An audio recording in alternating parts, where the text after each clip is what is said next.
ए भैया, आप लोगों के बीच में एक बार फिर से मैं बिरहा गायिका प्रियंका माधुरी एक बिरहा और प्रस्तुत करने जा रही हूँ। मुझे विश्वास है कि हर एक गाने में जैसे आप लोगों का प्यार दुलार मिला, आशीर्वाद मिला, इस बिरहे में भी मुझे आशीर्वाद मिलेगा। जैसा कि बिरहा मैंने भी गंगा चैनल पर गाया था और उसमें समय की पाबंदी थी, सिर्फ 15 मिनट के अंदर गाना था। 15 मिनट से ना कम ना ज्यादा होता था तो नंबर कट जाता था। तो इसलिए कुछ लोगों की मांग हुई, मैं इस बिरहे को आप लोगों के बीच में आदरणीय उजाला फिल्म कंपनी, जिसके निर्माता माननीय उमेश गाजीपुरिया भैया और जिसके निर्देशक माननीय रमाशंकर तूफान जी और जिसके माननीय संयोजक झुन्ना भैया और recording Rishan studio Buxar Sonu Mishra ji, cameraman माननीय अमित रंजन जी और हमारे कवि जी पूजनी, नाम लेना नहीं चाहिए लेकिन मजबूरी है क्योंकि हमारे गुरु के समान है, क्योंकि अगर कवि नहीं होते तो हम लोग नहीं होते। हमारे पूजनी कवि जी श्री गंगा सागर जी की देखरेख में और हमारे पूजनी गुरु जी श्री अठईराम यादव, जिनकी देन से मैं बिरहा जगत में हूँ, जो बिरहा नहीं जानती थी, जिन्होंने मुझे बिरहा सिखाया कि बिरहा की विधा क्या है। हंडिया इलाहाबाद प्रयागराज की धरती से आप सबके देख रेख में, जैसा कि साज पर हमारे श्री राम भरोस भैया और कोरस पर धर्मराज भैया और हारमोनियम पर हमारे स्वयं गुरु जी श्री अठईराम यादव जी हैं और अगले कोरस पर बड़े भैया महेंद्र कुमार हैं और माननीय बाबा भैया राम बच्चन यादव जी। मैं आप सभी लोगों का स्वागत करती हूँ, नमन करती हूँ। आशा करती हूँ कि आप लोगों का आशीर्वाद मुझे मिलेगा। ऐसा साथियों, हमारे बिरहा का शीर्षक है क्रांतिकारी पहलवान यादव का लाल, एक अहिरे का बेटा कुंदन पहलवान। भूमिका की लाइन में संकेत है भैया, कुछ बजाई क्या बा?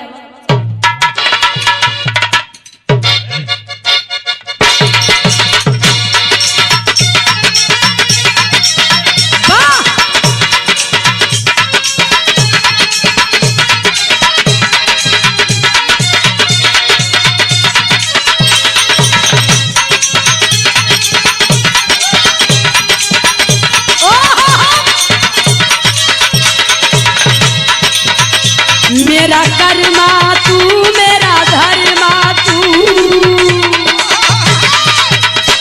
मेरा सब कुछ तू, तेरा सब कुछ मैं हो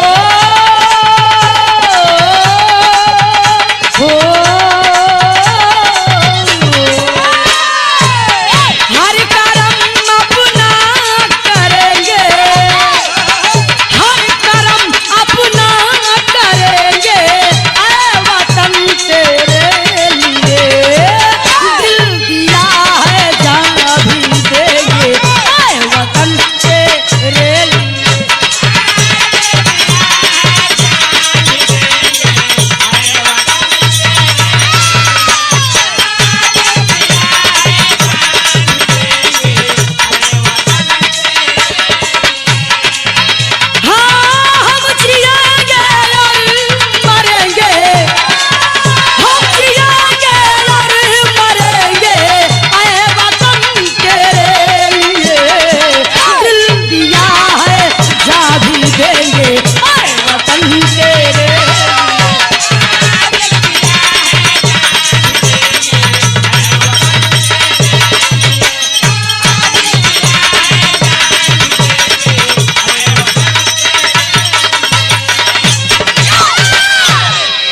जिया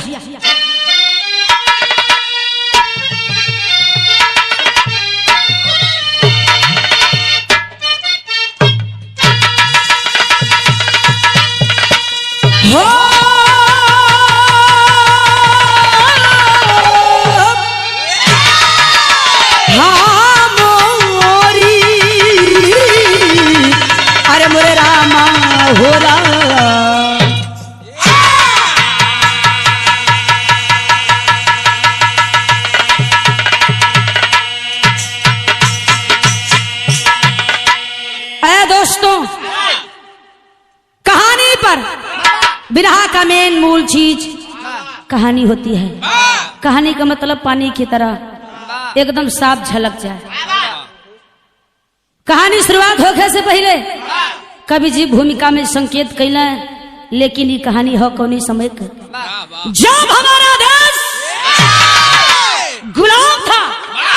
ये हमारी मातृभूमि, हमारा भारत देश गुलामी जंजीरियों में जकड़कर, हमारी भारत माँ गुलामी की बेड़ियों जंजीरियों में जकड़ी हुई कराह रही थी।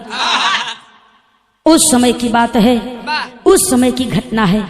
भूमिका में देना पड़ा भैया कैसे।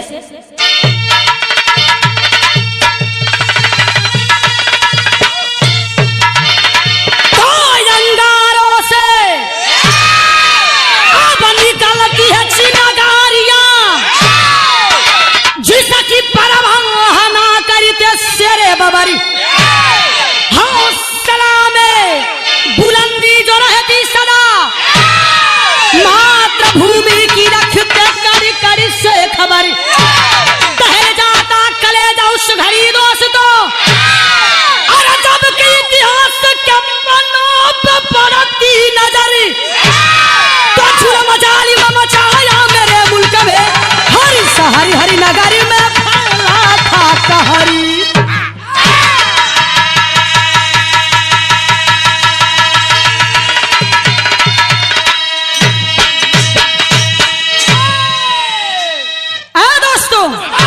अंगारों से निकलती है चिनगारियां, जिसकी परवाह ना करते शेरे बबर।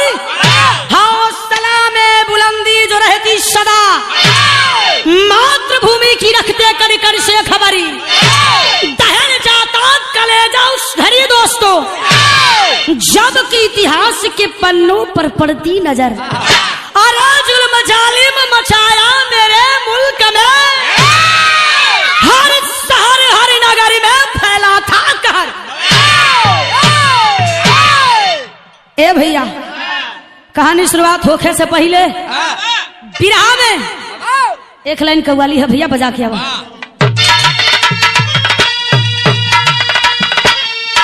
आय हाय हाजिया। तो मरने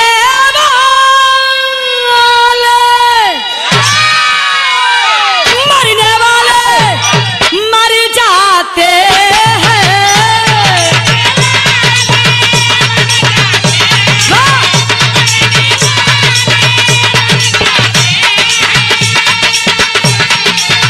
मरने वाले मर जाते हैं, दे के कुर्बानी।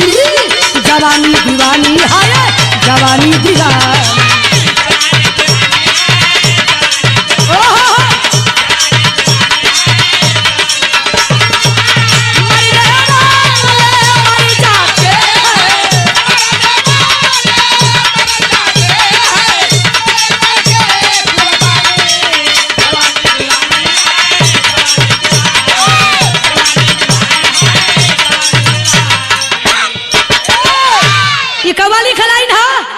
लेकिन बारे गुरुजी कितनी नीक सुंदर लेखनी कैला, भाव कहना पड़ा। गद्दारों के लिए कहना पड़ा, जो हमारे भारत देश पर, हमारे वतन पर बुरी नजर डालते हैं, इसलिए कहना पड़ा। अरे टकराया जो गीदड़ कमीना,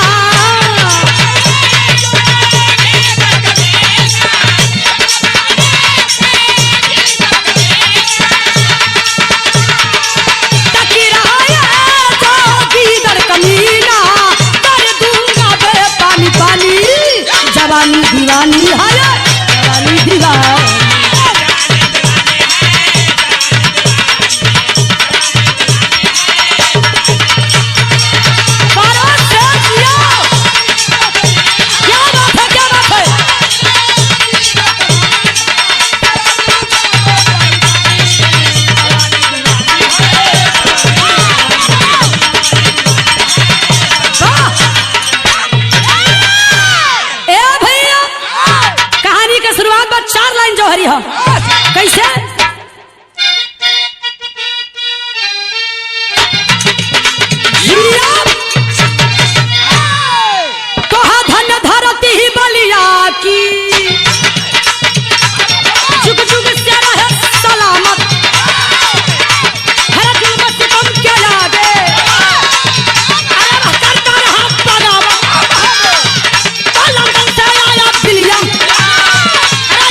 कहत है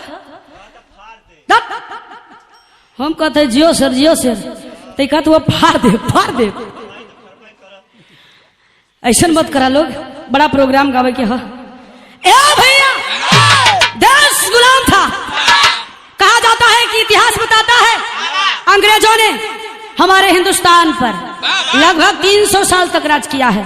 हमारे हिंदुस्तान को विदेशी जो आते थे वो क्या कहते थे जानते हैं?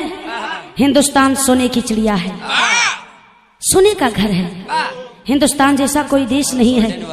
कभी एक समय होता था कि हिंदुस्तान जैसा अमीर देश कोई नहीं था, लेकिन हमारे हिंदुस्तान को लुटेरों ने लूट लूट कर आज ऐसा हाल कर दिया है। आया दोस्तों, देश गुलाम था।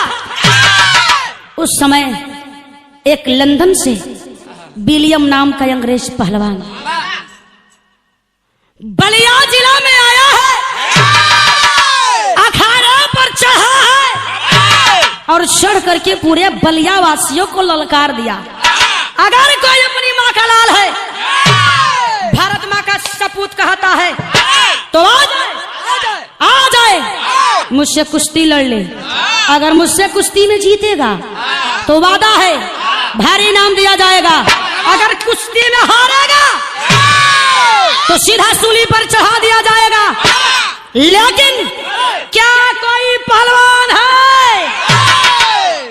पहलवान सीना तान करके विलियम पहलवान बलिया जिला के अखाड़े पर इसी तरह से ललकार रहा था, मगर बारे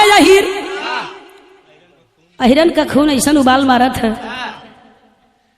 एक था वही बलिया का रहे वाला रहे, जेकर नाम है कुंदन पहलवान, एगो यादव का लाल, एगो वहीर का बेटा। इतनी बात सुन लो तो गलत डिब्बा का दूध पीकर इतना ललकार रहा है, और हम भैंसी का दूध पिए है, भैंसी का दूध पीले है। अरे सर मरत मरत तो हर पसीना छोड़ा दे, तो डिब्बा पचक जाए।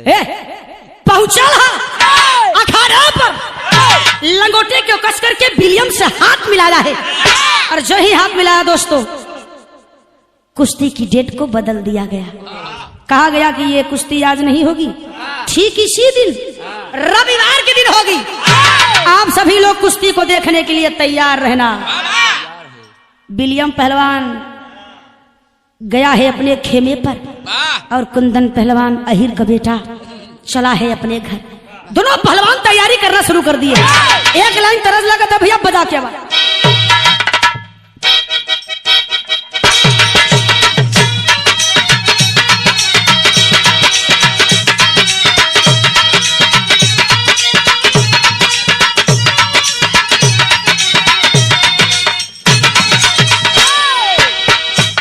बारे सरजिया बड़ी सुंदर तराना बजा दलन भैया हमार।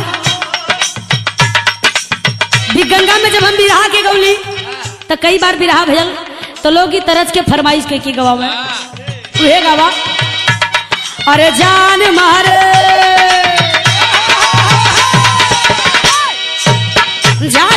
ललका लहंगा गोरी, जान मारे ललका लहंगा गोरी, जो बना डोलावा ताई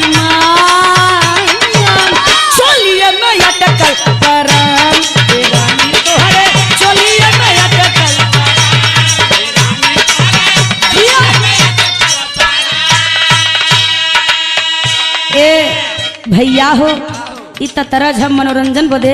लेकिन जब धीरे धीरे रविवार का दिन नजदीक आवता, एक दिन कुंदन पहलवान बेचारा अपने घर से कहीं घूमने चला गया, और इसी बीच में विलियम पहलवान को मौका मिला है, वो अपने 5 अंग्रेज सिपाही कुंदन के घर भेजा है।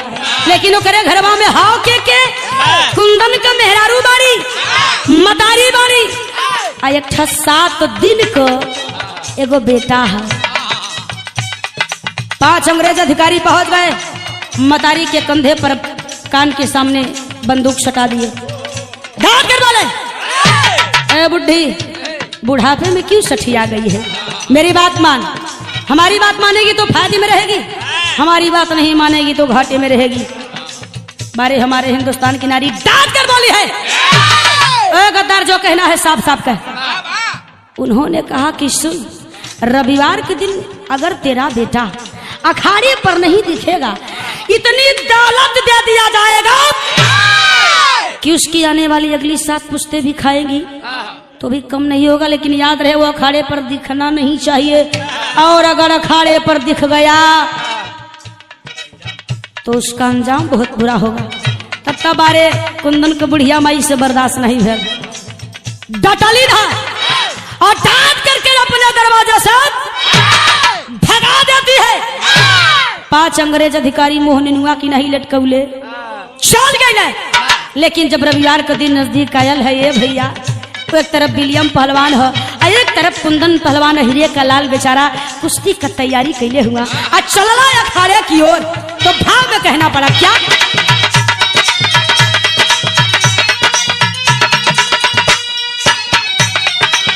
दिल में तमन्ना लेके चला पहलवानवा, दिल में तमन्ना लेके चला पहलवानवा, कुश्ती का भैले अला चला है वीरा बलवान ये भैया हो, चला है वीरा बलवान।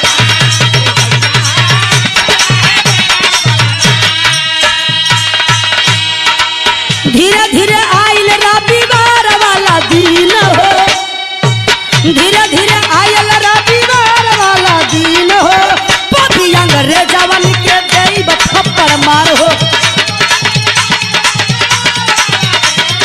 जिया जिया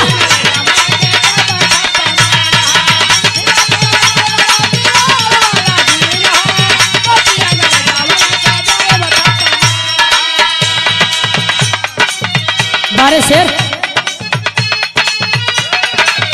बाबा। धीरे धीरे आयल रविवार वाला दिन हो, धीरे धीरे रविवार का दिन आवत हो, धीरे धीरे आयल रविवार वाला दिन हो, धीरे धीरे आयल रविवार वाला दिन हो, पापी अंग्रेजवन के देव थप्पड़ मार हो। जिया जिया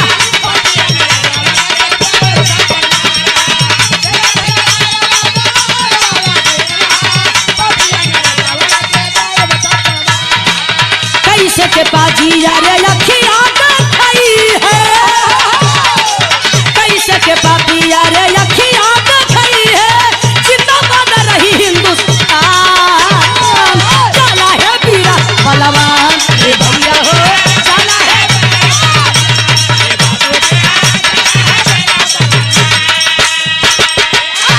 ए भैया आखिरकार में रविवार का दिन आयल हो। तब कुंदन पहलवान जब घर से चला है तो माँ ने कहा जा मेरे लाल, पीठ दिखा कर मत आना, तो मर जाएगा मैं संतोष कर लूंगी, लेकिन कायर की तरह मत मरना। जा मेरे बेटे, मेरा आशीर्वाद तेरे साथ है, जा। कुंदन पहलवान माई का आशीर्वाद लेला मेहरारू के धीरा धर्म, कल चिंता मत करा हो, हम जाते तो आई, लेकिन अपने वतन का नाम और ऊंचा करके आई, बस हमने की दुआ दिया। कुंदन पहलवान यादव का लाल पत्नी से माँ से इतनी बात कहकर चला है बाबू बलिया जिले के अखाड़े पर। धीरे धीरे बलिया वासियों की अखाड़े पर भीड़ जमी है। उसी अखाड़े के बगल में तमाम नेतागण बैठे हैं, जैसा सुभाष चंद्र बोस, पंडित जवाहरलाल नेहरू और बापू महात्मा गांधी, ये तीनों नेता बैठे हैं और तमाम नेता बैठे हैं। इनकर लोग का धुकधुकी का पथ है, बाप रे बाप। एक तई कुंदनवा बेजीव कहो, ऊपर से ही लड़ पाई, अगर लड़ गया जीत गया तब तक बड़ी बात है, वतन का लाज बच जाई। अगर ही कहीं ससुरवा हार जाई तब तक बड़ बेइज्जती हो जाई, हमरे वतन का मर्यादा चल जाई। नेता लोग घबरात हुन, कुंदन पहलवान जाकर के अखाड़े पर चढ़ गया। लेकिन बारे हमारा भारतवर्ष संस्कृतियों के मामले में हमारा देश कभी चूक नहीं खाता है, ना ही इसके लोग खाते हैं, इसलिए हमारा भारतवर्ष हर एक देशों से अलग कहलाता है। कोई भी इंसान किसी भी काम को आरंभ करता है तो किसी न किसी इष्ट देव को याद करता है। बारे हमारे हिंदुस्तान के पहलवान कुंदन पहलवान अखाड़े पर तो चढ़ गया, उस समय वीर बजरंग बली को याद करता है। आए मालिक, जान लेनी हो तो ले लीजिएगा, लेकिन मेरे वतन की शान मत जाने दीजिएगा। छंद कलाइन में कहना हो,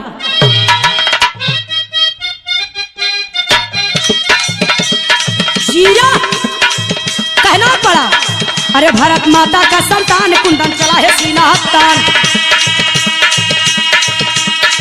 रक्षा करो हनुमान हो जुझार के सरी, अरे पकड़ा विलियम का जंग घुमा के मारा काला जंग, बाकुड़ी मारा हुआ कंगा हो जुझार के सरी, एक रंगा हाथी छान अरे हुआ परेशान, तो किया लिसान हो जुझार के सरी, कुंदन मारा तालिबान दुश्मन की रचीता, कुंदन मारा तालिबान दुश्मन की रचीता, कमान हो जुझार के सरी।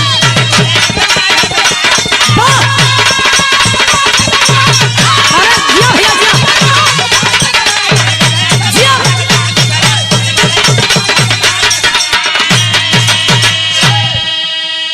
जिया भैया। कुंदन पहलवान वीर बजरंग बली की याद केला, मालिक लाश तोरे हाथ में हो, जान लेला मंजूर बा, लेकिन हमार मंजूरी दे दा हमके कि हमारे वतन के लाज बच जा। हनुमान जी के जैसे ही याद कैले कुंदन पहलवान, उसी समय रेफरी दोनों पहलवानों का हाथ मिलवाया है। एक तरफ अंग्रेज है, एक तरफ हिंदुस्तानी है, एक तरफ अंग्रेजी दाव है, एक तरफ हिंदी दाव है। दोस्तों, दोनों पहलवान अपना अपना दाव लगा रहे हैं, देखना है, अपना अपना दांव लगा रहे हैं। यही बीच में कुंदन पहलवान एक तालिबान दांव मार करके विलियम पहलवान के पटक के चाप के चढ़ी बैठल है। जब चढ़ी बैठल है तो साला नीचे से पानी फेंक, तो उसमें विलियम के मुख से ब्लड आ गया, और जब ब्लड आया है तो विलियम के 5 अंग्रेज सिपाहियों से बर्दाश्त नहीं हुआ कि हम लोगों के सामने इस हिंदुस्तानी की ये मजाल कि हमारी सरकार का ये हाल कर दिया, अगर हमने मजा नहीं चखाया तो हम फिरेंगी नहीं। दोस्तों, वो 5 अंग्रेज सिपाही इस बार तो हद ही पार कर डाले, दोबारा पहुंच गए कुंदन के घर, और इधर कुंदन कुश्ती को जीता है। पूरे बलिया जिला में कुंदन के नाम से गड़गड़ गड़गड़ तालियों की आवाज आ रही है, तालियों की गड़गड़ाहट गूंज रही है। कुंदन की सुभाष चंद्र बोस, महात्मा गांधी, ये सब बलैया ले थुअन। धन्य है बेटा, धन्य है मेरे लाल, तू हमारे देश का गौरव है। अगर तू नहीं होता तो आज बलिया की शान चली जाती, अगर बलिया की शान जाती तो पूरे देश की शान चली जाती। जुग जुग जियो मेरे लाल। और उधर पापी जाके कैलन का, अये भैया, कुंदन की बूढ़ी माँ और उसकी पत्नी को जबरदस्ती पकड़ लिए और 5 पकड़ करके एक कमरे में बंद कर दिए। कमरे में बंद करने के बाद वह गद्दार आग लगा दिए। सोच गए कि अब कुंदन के परिवार में कोई जिंदा नहीं रहा। पत्नी और माँ को कमरे में बंद करके आग लगाकर आगे बढ़ चले। जो ही 5 कदम गए हैं तब तक उसके इकलौते बेटा जो 7 दिन का है, अचानक से रोने की आवाज आई है। जब रोने की आवाज आई तो गद्दार पलट पड़े और सोच गए कि ये तो अभी इसका चिराग बढ़ाने वाला, इसका वंश बढ़ाने वाला भी बाकी है। अभी तो हम लोगों से चूक हो जाता, लेकिन हम ऐसा नहीं होने देगा। ए भैया, वही गद्दार पहुंच जाते हैं और कुंदन की आखिरी इकलौते वारिस को उठा लेते हैं और आसमान में फेंक देते हैं। आसमान में फेंकने के बाद ए बाबू एक भाला की नोक पर लोक लिए। 7 दिन का बच्चा उस भाले की नोक पर जाकर के धसा, उसके प्राण निकल गए। अब 7 दिन के बच्चे में कितना जान होता है, कितनी ताकत होती है, आप समझ सकते हैं। सारा गांव इकट्ठा हुआ है, किसी की हिम्मत नहीं कि उसकी पत्नी उसके बच्चे को बचा सके। सिर्फ तमाशा देख रहे हैं, रो रहे हैं, सबकी आंखें नम है, लेकिन कुंदन को कोई खबर नहीं। वो खुश है बुढ़िया मतारी कले रही है बच्ची, तू जा मर जाइबा। हम कबूल है, हम क्या कबूल है लाल, लेकिन माई के बाप का नाम मत डुबैया, पीठ दिखा के मतैया।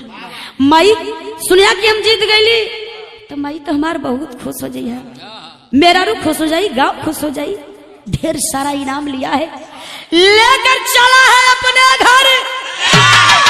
जो इधर धीरे धीरे नजदीक पहुंच रहा है, नजर पड़ी सामने दरवाजे पर गांव की भीड़ लगी है।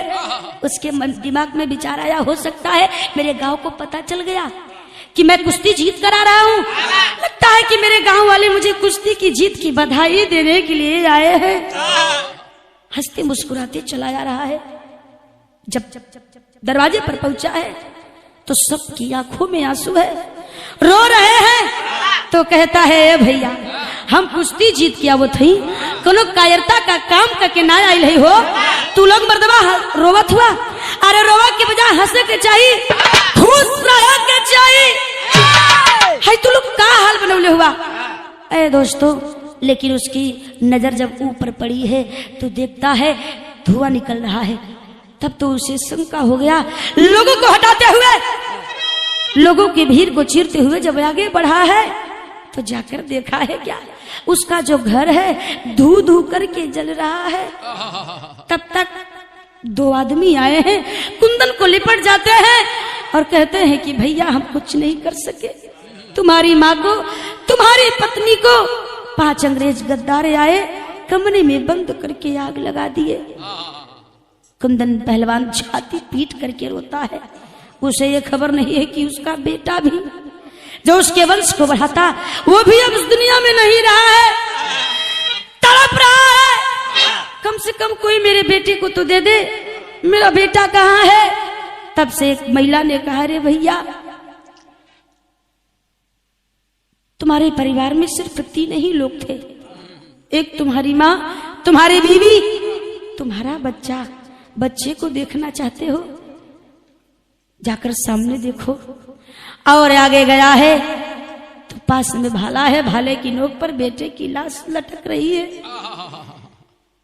कुंदन से बर्दाश्त नहीं हुआ दोस्तों, धरती पर गिर गया। बेटे की लाश को भाले की नोक से निकाल करके छाती से लगा करके रो रहा है और रोकर कहता है, बड़ी मार्मिक बात कवि जी यहाँ पे लिखला गीत है भैया।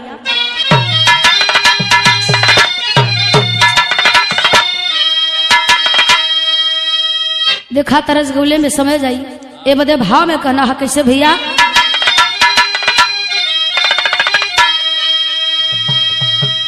आज वह लाल कुश्ती को तो जीता, लेकिन अपने परिवार को खो दिया।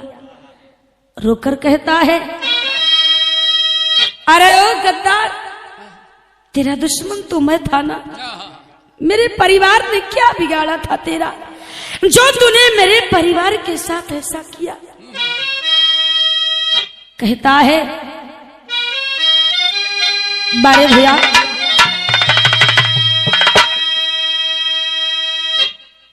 कि हमारे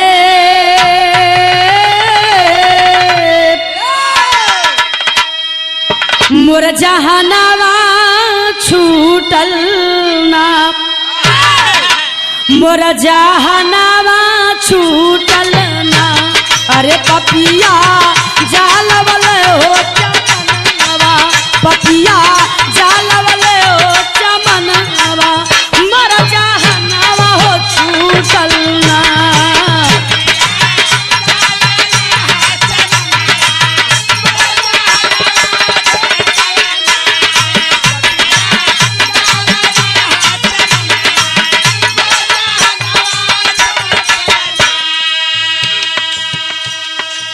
मरे हुए बेटे की लाश को चूम रहा है, बार बार चूमे जा रहा है, आंख से झरझर झरझर आंसू गिरता जा रहा है। आखिरी लाइन कहता है, बाबू अरे छीन ले,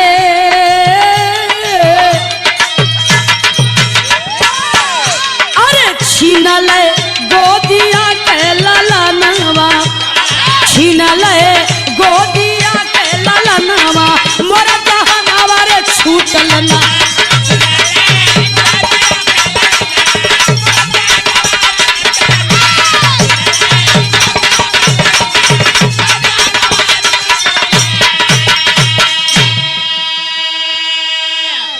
दोस्तों देखते ही देखते बेचारे यादव कुंदन पहलवान का घर वीरान हो गया। उसका परिवार बिखर करके रह गया। पत्नी भी दुनिया में नहीं रही, माँ भी दुनिया में नहीं रही, यहाँ तक कि उसका इकलौता वारिस जो उसके नाम को आगे बढ़ाता वो भी इस दुनिया में नहीं रहा। लेकिन दोस्तों कहा जाता है औलाद का गम ऐसा होता है, कभी कभी किसी किसी इंसान को फौलाद बना दिया करता है। औलाद का गम किसी किसी इंसान को फौलाद बना देता है। तो तेरी की लाइन में कहना पड़ा क्या?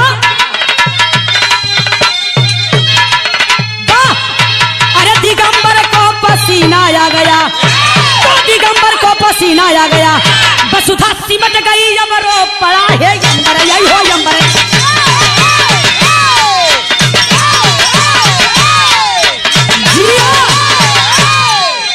वसुधा सिमट गई अब रो पड़ा है यंबर, दिगंबर का पसीना आ गया।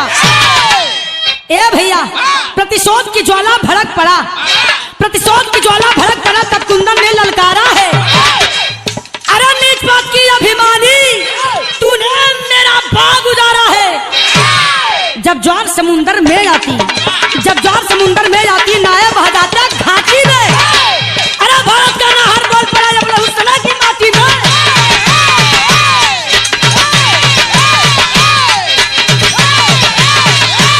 ए भैया आखिरकार में कुंदन प्रण किया है, आए गद्दार तूने मेरे परिवार को उजाड़ा है, मुझे कहीं का नहीं छोड़ा। अब मेरे जीने का मकसद एक ही रहेगा, जब तक मैं तुम 6 दुश्मनों से चुन चुन करके बदला नहीं ले लूंगा, चुन चुन करके नहीं मारूंगा, चैन की सांस नहीं लूंगा। मरे हुए औलाद की कसम है, जन्म देने वाली उस दूध पिलाने वाली माँ की सौगंध है, अगर मैंने तुम 6 दुश्मनों को नहीं मारा तो मैं यादव का बेटा नहीं। आए दोस्तों प्रण किया है और प्रण करने के बाद तैयारी करना शुरू कर दिया। तैयारी का करत हुआ 6 दुश्मने के मारे का गीत बा भैया।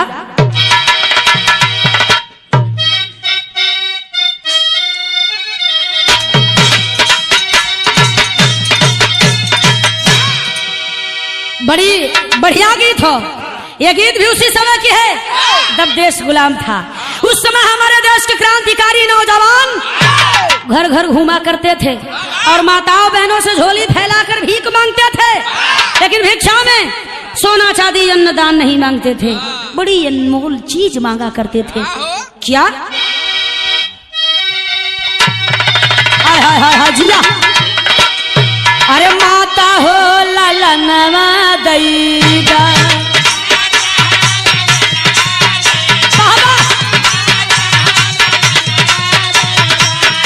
माता हो ललनवा दैदा, बहिनी हो बिरनवा दैदा।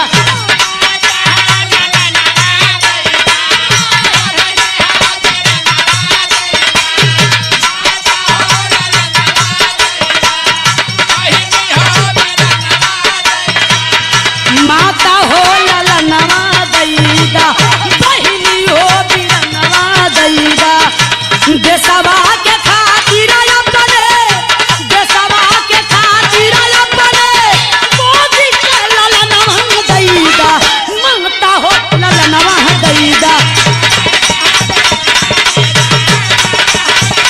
जिया जिया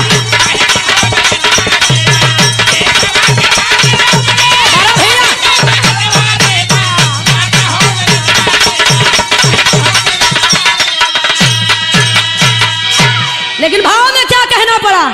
चला पहलवा नवा कुंदन जिया,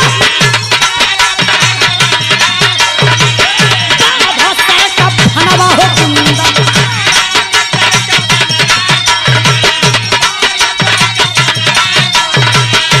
चला पहलवा नवा कुंदन, बाधा का फनवा कुंदन। हथवा में पिस्तौल लेके, हथवा में पिस्तौल लेके, मारा दुश्मन कुंदन, चला पहलवा नवा कुंदन।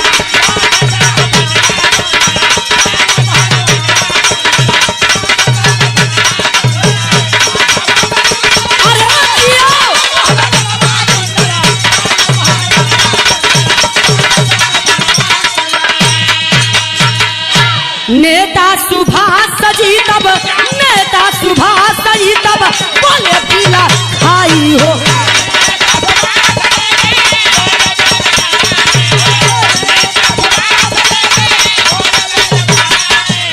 सुनी के हालात लेता, सुनी के हालात लेता कैया कर माई हो।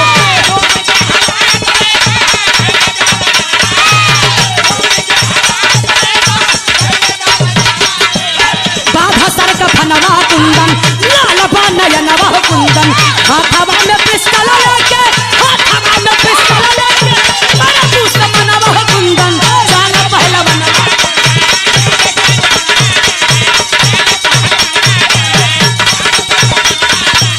हाथवा में पिस्टल लेके, हाथवा या बाबा। आखिरकार में प्रण किया है, आए गद्दार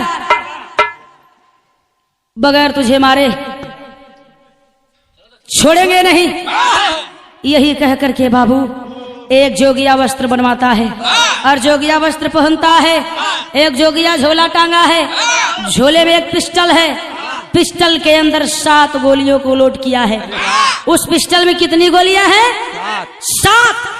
7 गोलियों को लोड करके पिस्टल में रख लिया और पिस्टल को झोली में डाल लिया और एक सारंगी लिया है, दाढ़ी को लगाया है और जोगी बन करके भोरहिया का बेला हो। अंग्रेजों का खेमा, उनका कैंप जो था वो बलिया शहर की ओर था। बलिया शहर की ओर चल पड़ा है सारंगी बजाते हुए। भोरैया का टाइम हो। अरे बड़ी बढ़िया सारंगी पेरत की जात हो, बेचारा पेरत की जात हो। और सारंगी का आवाज जब अंग्रेजों को खेमे में गई है तब तक अंग्रेज, वही 5 अंग्रेज अधिकारी जिन्होंने इसके परिवार को तबाह करके रख डाला, वही 5 अंग्रेज अधिकारी अरे दोस्तों सारंगी की आवाज पर मोहित हो गए, खुश हो गए और खेमे से बाहर निकल आए। तब तक कुंदन पहलवान जो जोगी बना है और आगे निकल गया। लेकिन ये 5 अंग्रेज गद्दार आवाज दिया है, अरे ओ बाबा जरा इधर आना। जोगी बाबा जब पलट के वो गद्दारन पर नजर गई है तो मरे हुए बेटे की याद आ रही है।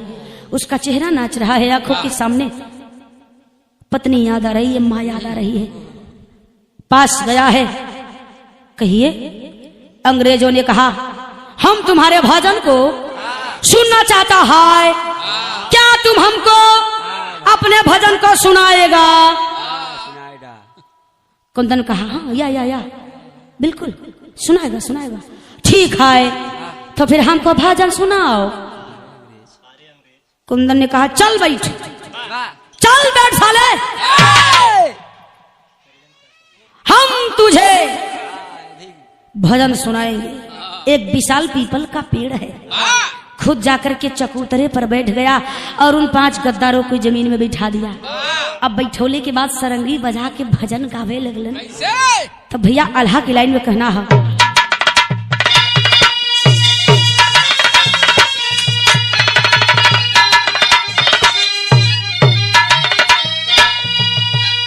अरे तो जैसे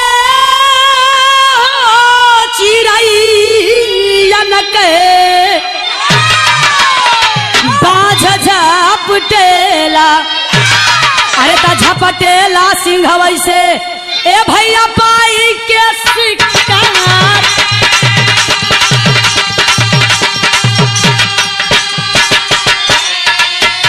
अरे झूमी झूमी जोगी बाबा सुना रे भजनिया,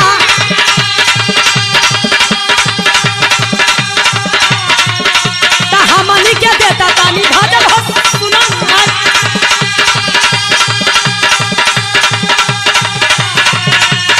सुन के भजनिया जोगी गावेला भजनिया।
आखिरकार में वह यादव का लाल कुंदन पहलवान 7 गोलियों को लोड किया था पिस्टल के अंदर। अरे दोस्तों, सारंगी की आवाज इतनी सुंदर निकली कि वो पांचों आंख को मूंद करके जब झूमना शुरू कर दिए। कुंदन की आंख खुली है, सामने देखा है वही नजारा नाच रहा है। मरे हुए बेटी का चेहरा, माँ का चेहरा, पत्नी का चेहरा, गांव वालों की आंखें उससे इंसाफ मांग रही थी। बेटे की आंखें इंसाफ मांग रही थी। आइए दोस्तों, इनकलाब का नारा लगाया है, मिट्टी को उठा करके चूमा है और सारंगी को फेंका है, झोली से पिस्टल निकाला है और कहता क्या है, अरे अंग्रेज गद्दार नीच पापी,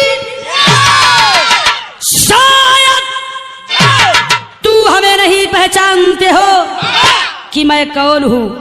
अरे मैं उस देश का रहने वाला हूँ जिस देश में गंगा बहती है, अरे जिस धरती पर वीर राणा शिवा पैदा हुए, अरे जिस धरती पर वीर उधम सिंह पैदा हुए।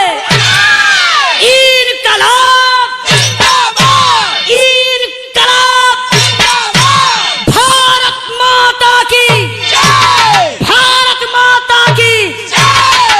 दोस्तों, यही इंकलाब का नारा लगाते हुए कुंदन पहलवान उन 5 गद्दारों के सीने में पिस्टल को चला करके तड़ातड़ 5 गोली उन 5 गद्दारों के सीने में उतार दिया। 5 गद्दार, 5 फिरंगी दुनिया को छोड़कर चल बसे। गोलियों की आवाज खेमे के अंदर गई है। 6वां दुश्मन विलियम पहलवान सोच गया जरूर कोई बात है। अचानक से गोलियों की आवाज, फौरन घोड़े पर सवार हुआ, हाथ में राइफल, खेमे से बाहर आया है। जब वहीर के लाल कुंदन का नजर पड़ा रहा 6वें दुश्मन पर दोस्तों, तब कहा, रे गद्दार, अब तुझे भी नहीं छोड़ूंगा, चाहे मेरे प्राण रहे या ना रहे। वही 6वीं गोली इनकलाब का नारा लगाते हुए 6वें दुश्मन विलियम पहलवान के सीने में दागा है। उसके 6 दुश्मन दुनिया से चले गए। पिस्टल में बची 1 गोली। 7वीं गोली चूमता है पिस्टल को, आंख में आंसू है कि मेरा बदला तो पूरा हो गया, लेकिन तो अब तो मैं जी कर भी क्या करूंगा। न मेरा बच्चा रहा, न मेरी माँ रही, न मेरी पत्नी रही। अब मुझे जिंदगी से कोई आस नहीं है, किसके सहारे रहूंगा, क्या करूंगा। कल ये अंग्रेजी पुलिस मुझे पकड़ लेगी, इस साले जीरा के तले ली है, लेकिन है शरीरिया की बड़ी दुर्दशा करी है। इन गद्दारों के हाथों से मरने से बेहतर तो यही होगा जैसे शान से जिया हूं उसी तरह से शान से मर जाऊं। पिस्टल का मुंह अपने सीने पर रखता है और करता है क्या, खड़ी कलाई न भैया।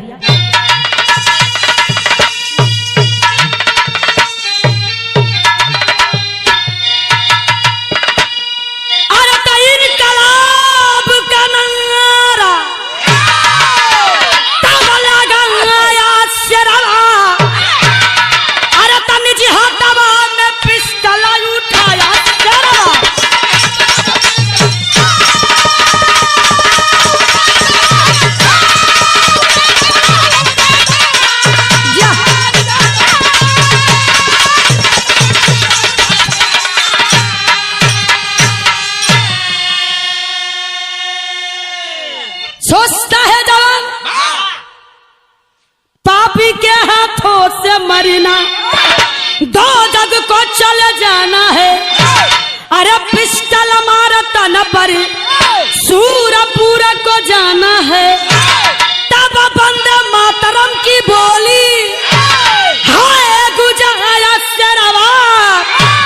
अरे तने जी हटवा में पिस्टल उठाया सरवा।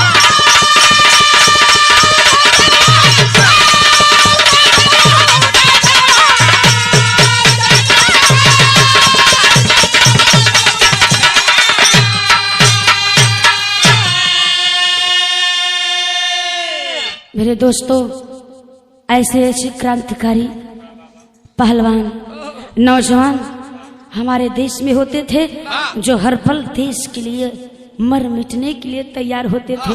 वो ये नहीं देखते थे कि मुझे खरोच आ जाएगा, मेरे हाथ कट जाएंगे, पाँव कट जाएंगे। ये इस चीज से नहीं, उन्हें ये होता था कि मेरे प्राण भी चले जाएं लेकिन मेरा देश सुरक्षित रहना चाहिए। लेकिन आज के लोग ऐसा नहीं सोचते हैं। दोस्तों, आज सरहद पर कोई न कोई फौजी मारा जा रहा है, वो भी किसी का बेटा, किसी का भाई, किसी का पिता, किसी का पति, किसी का कोई तो होगा। लेकिन दोस्तों, इन बातों पर कोई न सरकार गौर करती है न लोग। जिसके बलबूते पर हम लोग हैं, जब हमारे देश के नौजवान रात को या दिन हो चाहे रात हो, उनके सर पर कब मौत आ जाएगी कोई नहीं जानता। मौत का पहरा हर घड़ी, हर क्षण, हर सु, हर पल रहता है और हम लोग चैन की सांस लेते हैं। लेकिन हमें उनके लिए थोड़ा बहुत तो सोचना चाहिए और सरकार को भी सोचना चाहिए। कुंदन पहलवान करता है क्या? पिस्टल का मुंह अपने सीने पर करता है और दोस्तों, इनकलाब का नारा लगाया है, मिट्टी को उठाकर माथे से लगाया है और किया है क्या? चीरकाल निद्रा में सोया भारत माँ का लाल, अरे अमर नाम इतिहास में तब लिखवाया है तब काल।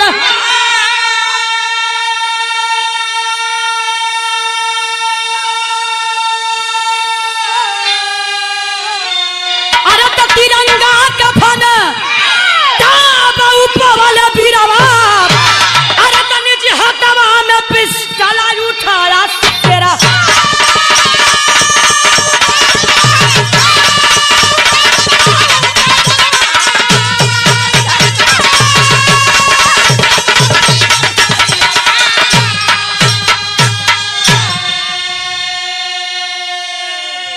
कुंदन पहलवान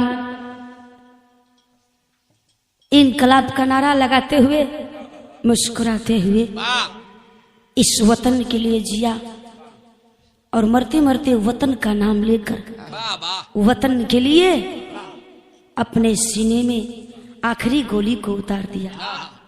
उसका नाम सुनहरे अक्षरों में इतिहास में लिखा गया। ऐसे ऐसे लोग हमारे देश में होते थे साथियों। आखिरकार में ये थी हमारे बिरहा की पूरी कहानी, जो हम बिग गंगा पर पूरा नहीं कर पाए, आज पूरा कर दिए। मुझसे इस बिरहा में कोई त्रुटि हो गई हो या भूल चूक हुई हो तो आप लोग नादान समझ के माफ करने की कृपा करिएगा। आखिरी लाइन में कहना पड़ा क्या?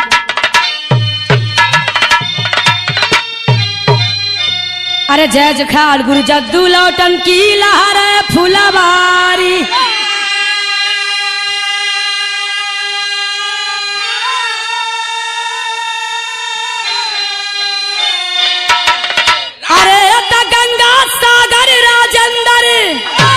ए भैया सुभाष की तैयारी।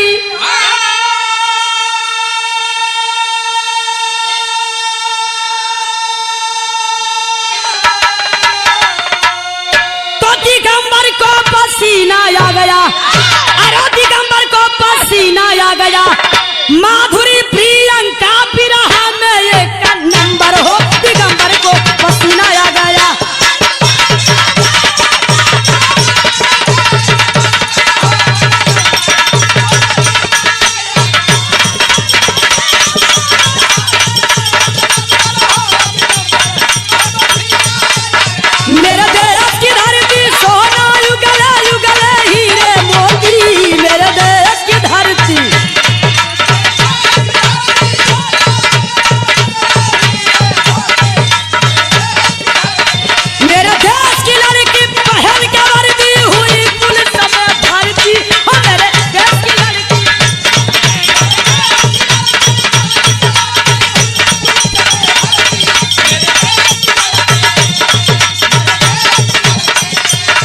मेरे देश